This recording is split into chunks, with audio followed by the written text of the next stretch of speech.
because what's happening here is that the government gave Wells Fargo a charter and enabled Wells Fargo to do that.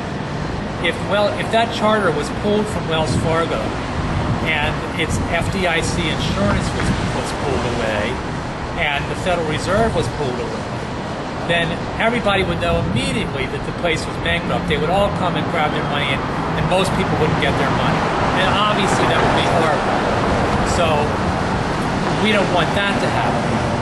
But what's happened is that in order to keep that from happening, rather than just saying, we're going to make you...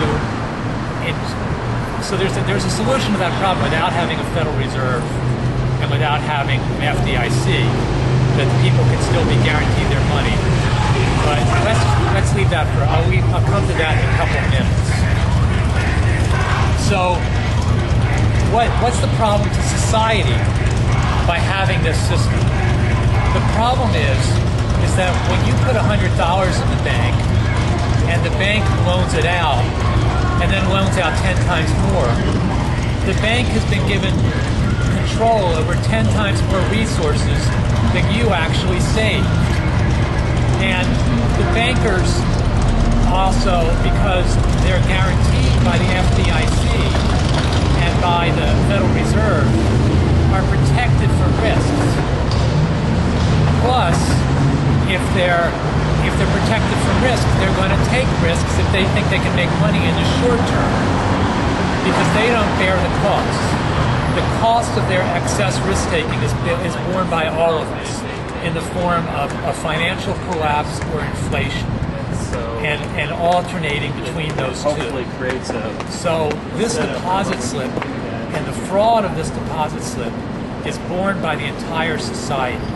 So this is socialism for the connected and the rich. And so how can we fix this problem? As long as we continue this system, we're going to continue to have inflation. Let me tell you, inflation hurts the working people in the middle class and rewards the people who can borrow and get big assets that go up with inflation. But the working man's trying to save for his old age, trying to save for his own Social Security, is constantly robbed by this system. Because if he puts $1 in the bank and he gets 0% interest, and meanwhile there's inflation, he can't save. He can't save for a rainy day. He can't save for medical emergency. He can't save for his old age. And so then you end up with a lot of destitute old people. And then they're dependent on Social Security. And Social Security is a meager existence. You can look at the people who are living on Social Security to see that. And if the person had actually been able to save and his savings well invested, he might actually own something of value that might give him a lot more money than he would get from Social Security.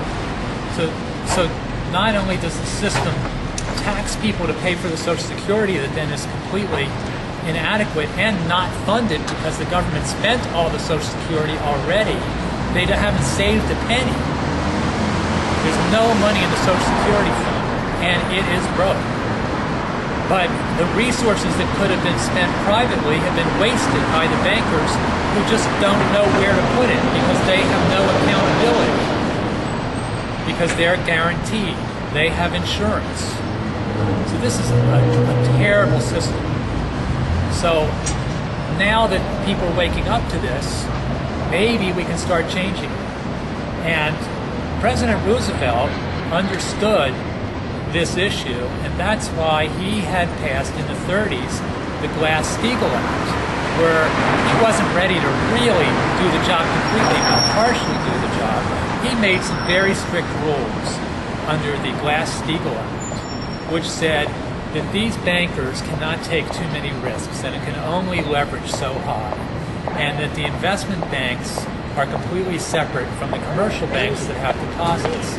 And that rules, the bankers have constantly been trying to get rid of those rules, and they did get rid of them, and my opponent voted to overturn one of the most important pieces of New Deal legislation and repeal the Glass-Steagall Act. So, as a temporary measure, as long as we keep this present system, as a temporary measure, I would propose as a congressman that we have an extremely powerful Glass-Steagall Act that takes these commercial banks and makes them 100% deposit banks. If you want deposit insurance, if you want your money to be absolutely safe, you can put it in Wells Fargo and it will be guaranteed by the government. But in exchange for the guarantee of the government, Wells Fargo will not be able to lend out to anybody. They will just become a utility, and that you will use them to clear your checks and get your ATMs and things like that. And meanwhile, if you want to make interest or investments, you're going to have to go to an investment bank that's completely unguaranteed. The government's job, until we can figure out a better way, the government's job will then be to make the investment bankers totally transparent and totally liable if they lie or they cheat or they steal in any way. And they will have to attract depositors by their honesty and their intelligence and their reputation when making good and solid investments and honest, transparent investments. And that way, you'll be able to take your money and invest it in a private, transparent institution. It will not be leveraged because there'll be no leverage in the system. Every dollar invested will be a dollar saved. And it's, in a practical sense, that's the way it has to be. Because you can't create money out of thin air. You can't create wealth out of thin air. You can't create savings out of thin air. You can't use paper to create wealth. Wealth can only be created by actually making something of value that's real and tangible. Well, or it can be intangible like knowledge. But it has to be something that's really useful, helping people and making a better society. And so the savings that are represented by education or by steel or steel mills or sawmills or other tangible tools to create further wealth, all those things will be invested in by the investment bank. But those resources will be saved by somebody not buying a glass of beer or not going on a vacation and saving the resources that would have been used to build that resort or build that huge McMansion or build that condo. And those resources of land, labor, and capital would be used to build tools so that people could have jobs making things for other people. And then eventually the real wealth will be there for the mansions or for the or for whatever people need, or for even the simple housing and apartments. So that's the idea behind getting rid of the fraud of the deposit system and having real honest investments that come from real savings. So please think about this and vote for liberty in November. Thank you.